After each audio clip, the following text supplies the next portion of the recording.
This is what it is, okay? I said, empty your mind. Be formless, shapeless, like water. Now, you put water into a cup, it becomes the cup. You put water into a bottle, it becomes the bottle. You put it in a teapot, it becomes the teapot. Now, water can flow, or it can crash. Be water, my friend. This is a water droplet that you're going to see. And in this water droplet, a frequency is being pumped into this water droplet. As the frequency is mirrored in the droplet, you'll actually see the geometric patterns in that droplet. Now, what's happening, and the reason that this is so significant, is because we're going to do a frequency sweep. We're going to go from low frequencies to higher frequencies. And what you'll find is this. You'll see that in the lower frequencies, the patterns are less complex. And in the higher frequency, the patterns are more complex. So we're going through a sweep from lower to higher frequency. I'm sharing this with you now because Earth is essentially going through a frequency sweep. Our fundamental pulse, our base pulse that has hovered around 7.8 cycles per second, now is changing. And again, there's a lot of controversy about what the change is, and we're witnessing the change. As we go through our planetary shift of this pulse, patterns of energy must change to respond to that, just as patterns of energy in this water are changing to respond to this pulse. And we'll begin with simply the concentric patterns in the water. As the frequency begins, every once in a while we'll reach a key threshold resonance, such as that moment right there. And in that key threshold resonance, the entire pattern morphed into a more complex expression of itself, simply because the frequency changed. Now watch what happens. The frequency is still increasing. Now watch what happens. As we reach another key threshold resonance, this entire pattern will morph into a beautifully and more complex pattern of itself, again and again. And look at this pattern right here. Look what you're seeing right here. Look at the beautiful geometry. Here is a perfect cube. There's a perfect tetrahedron, a star tetrahedron. In 2 dimensions, we've got the octahedron. Very powerful images of sacred geometry held in place simply because we've achieved the vibratory pattern that allows that in this water droplet.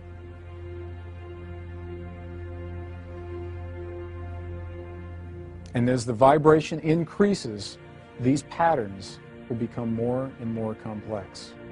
You can see the pulse from where you are. Can you see the pulse actually in the water?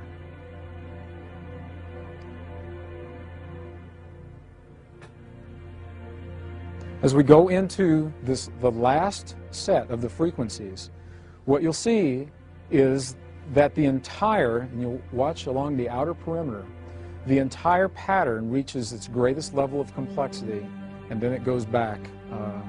As the frequencies drop, it goes back to what it was, the concentric circles, as it was originally. It almost looks alive. You know, you've been offered many times the concept that thought is vibration. Have you ever considered that emotion is vibration? Feeling is vibration. We are always feeling something. We are always emoting something. We may not always be aware of what that is. We carry those patterns with us. As we hold a feeling and an emotion, what we're doing is we are holding a vibratory pattern in the liquid crystal of our bodies. Has now been scientifically shown to be provable.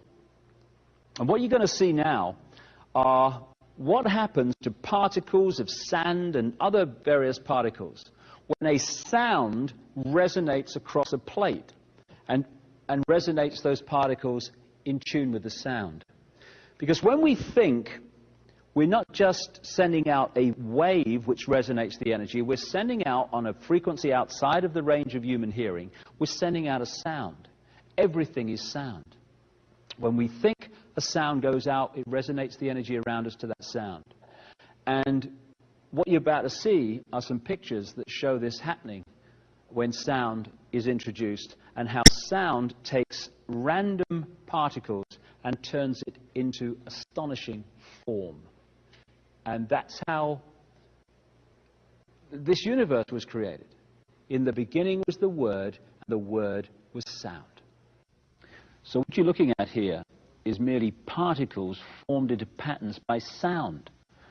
They were all over the place to start with, just in random positions on the plate. As soon as the sound appears, they form into these patterns, because everything is sound, and it is sound that turns matter and energy into form. Patterns on wings of birds and insects are all the manifestation of the sound vibrations. Every organ in our body resonates to a certain frequency. And when our thoughts and emotions and stress and the vibrations that causes de-harmonize the vibrational state of our various parts of our body, we become ill. We think ourselves into illness because we're affecting the vibrational state of the body. And so every time you think and feel, you're resonating a frequency which is making the energy around you resonate to the same frequency. What you give out is what you create. Here you're seeing mini galaxies just formed by particles and sound. This is how the galaxies and the universe and the solar systems were formed and continue to be held in the structure they're in through sound. If the sound changes, the matter changes, the energy changes. So when you look at what it says in texts like even the Old Testament, in the beginning was the Word, and the Word was sound. And sound is everything. When you think and feel, you're creating sound. This is how the heart beats at a certain resonance. All you're looking at here are interacting frequencies making a beat. And so while the frequency of the heart is at the right level, it beats in the normal number of beats a minute. But when we become stressed, we affect that frequency and the heart beats faster. And so everything is sound, even the human heartbeat, and the interacting frequencies that make it happen. And we've seen the galaxies, and now here are the planets forming, just on a plate from particles caused by sound passing through them. This planet has a resonant frequency. It's called the Schumann cavity resonance. But basically, while that frequency holds, the planet will hold its present form. If the frequency changes, the form will change. It's the same with everything. And here you see sound being passed through iron filings and particles, and therefore creating form once again. And from these pictures, it's hardly difficult to see how the human body is formed through sound resonating energy, and how that physical form is held as long as that sound matrix is held. But once that changes, the physical body changes. So there you've seen, with stunning effect, how sound creates form, how galaxies are created, how planets are created. And all those planets, balls of particles, all those revolving galaxies were merely particles turned into that form by sound.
This next series of photographs are the work of Japanese researcher Mr.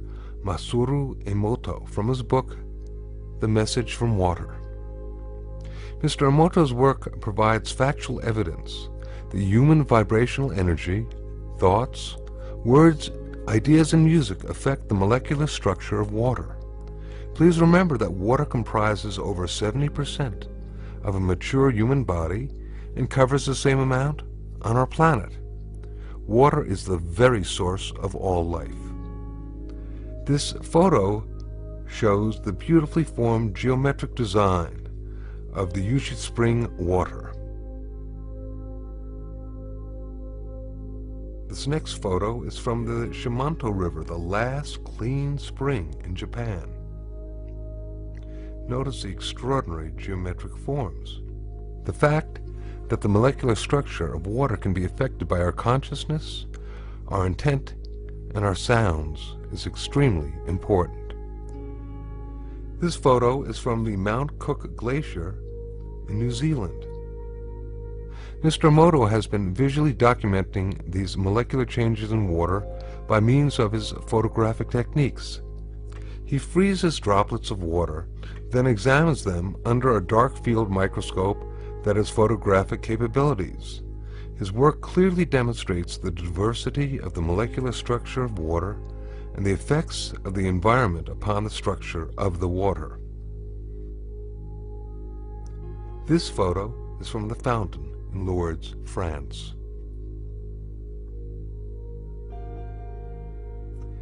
This photo is from contaminated water from the Yodo River in Japan.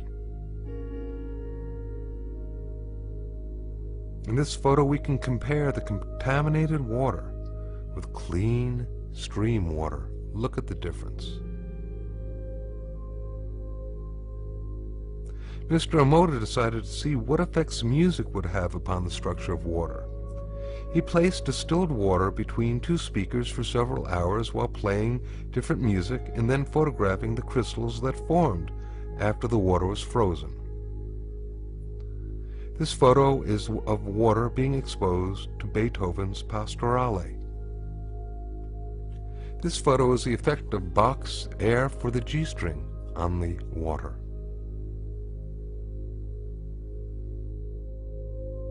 This photo is water exposed to Chopin's Farewell Song. This next photo is water being exposed and affected to music that was designed for healing. This photo is of water being exposed to the Kawachi folk dance.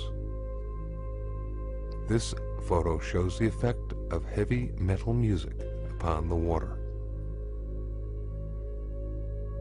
Here now we can compare the effects of healing versus heavy metal music and what happens to the water molecules.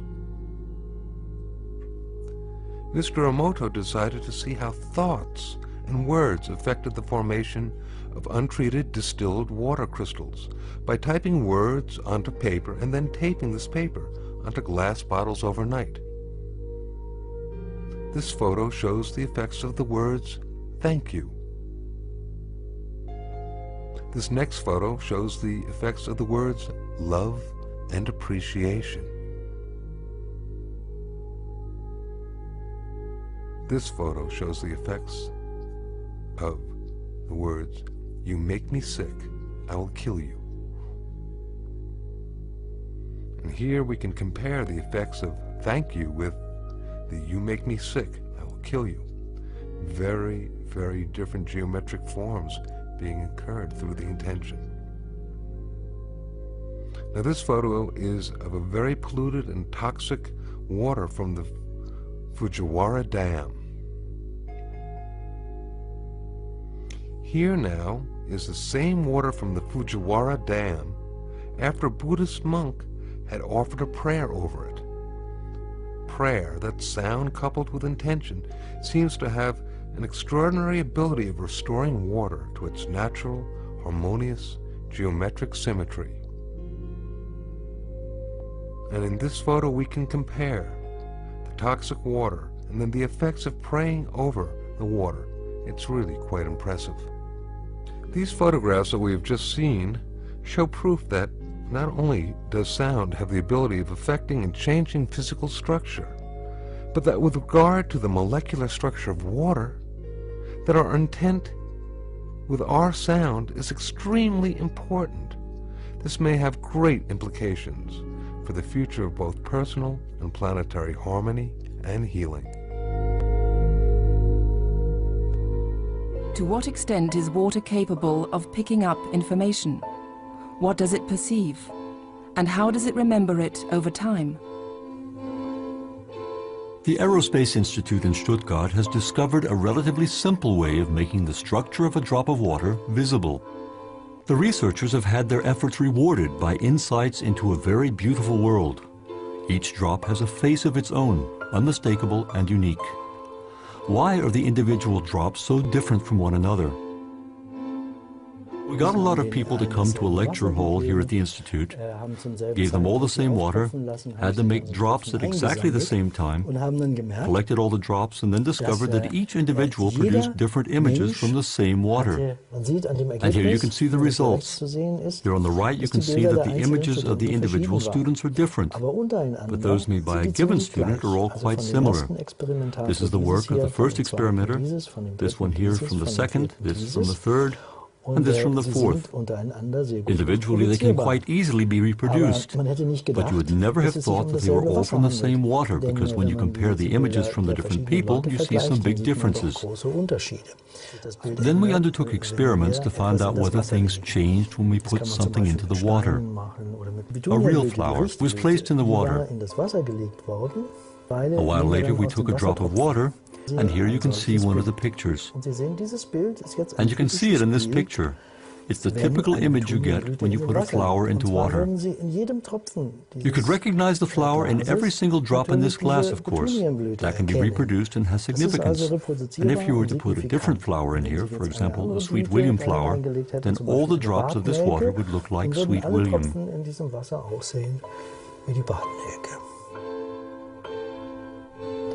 The statement that water has a memory practically changes our whole way of looking at the world, of course.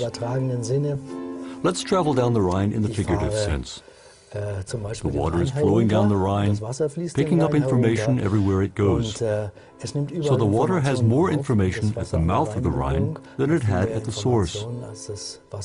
And the Dutch, living at the mouth, when they drink that water, they're also drinking all that information. Thus, the world's oceans would no longer be something that separates us, but instead a giant storehouse of information, and the rain would perhaps be a data medium carrying information to the world. Now, Mr. Emoto speaks of the thought or intent being the driving force in all of this. The science of how that actually affects the molecules is unknown, except to the water molecules, of course. And it's really fascinating when you keep in mind that 90% of our bodies are water.